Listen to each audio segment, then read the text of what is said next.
ಇನ್ನು ಮುಂದೆ ನಿಮ್ಮ ನೆಚ್ಚಿನ ಧಾರಾವಾಹಿಗಳ ಫುಲ್ ಎಪಿಸೋಡ್ಗಳು ಸನ್ ನೆಕ್ಸ್ಟ್ ಆಪ್ನಲ್ಲಿ ಮಾತ್ರ. ಏನಪ್ಪ ಈ ಥರ ಕೇಳ್ತಿದ್ದಾನೆ? ಏನಕ್ಕೆ ಬೇಕು ಅವನಿಗೆ? ಕೆಲಸ ಮಾಡಕ್ಕೆ ಬಂದಿದ್ದೀನಿ, ಕೆಲಸದ ವಿಚಾರ ಮಾತ್ರ ಕೇಳಬೇಕು. ಅದು ಬಿಟ್ಟು ಬೇರೆ ವಿಚಾರ ಕಟ್ಕೊಂಡು ಇವ್ನಿಗೆ ಏನಕ್ಕೆ ಅಂತ ನಿಮ್ಮ ತಲೆಯಲ್ಲಿದ್ದರೆ ನೀವು ನನಗೇನೋ ಹೇಳಕ್ಕೆ ಹೋಗ್ಬಿಡಿ.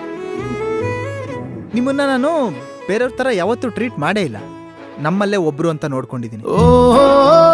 ನಿಮ್ಮನ್ನು ಯಾವತ್ತಾದರೂ ಕೆಲಸದವ್ರ ಥರ ನೋಡಿದ್ದೀನ ನಾನು?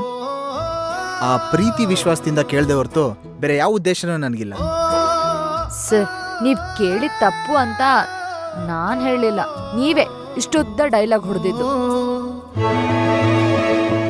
ನೀವ್ ಕೇಳಿದ್ರು ನಾನು ನಿಮ್ಮನ್ನ ತಪ್ಪಾಗಿ ತಿಳ್ಕೊತಿರ್ಲಿಲ್ಲ. ಯಾಕಂದ್ರೆ ನೀವೇನು ಅಂತ ನನಗೆ ಚೆನ್ನಾಗಿ ಗೊತ್ತು.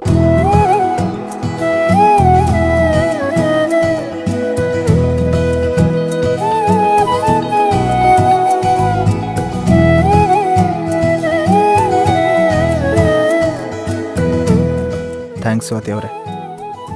ಜೊತೇಲಿ ಹುಟ್ಟಿದವರು, ಜೊತೇಲಿ ಆಡಿ ಬೆಳೆದವರು, ನಮ್ಮನ್ನು ಅರ್ಥ ಮಾಡ್ಕೊಳ್ದೇನೆ ಅಪಾರ್ಥ ಮಾಡ್ಕೊಂಡು ಮಾತಾಡೋ ಕಾಲ ಇದು.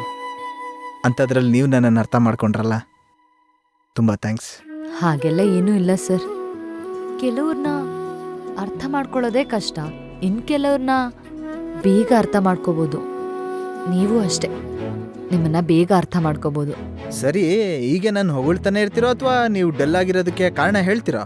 ಸರ್, ನಾನು ಡಲ್ ಆಗೋದಕ್ಕೆ ಕಾರಣ ಬೇರೆ ಯಾರೂ ಅಲ್ಲ, ನೀವೇ.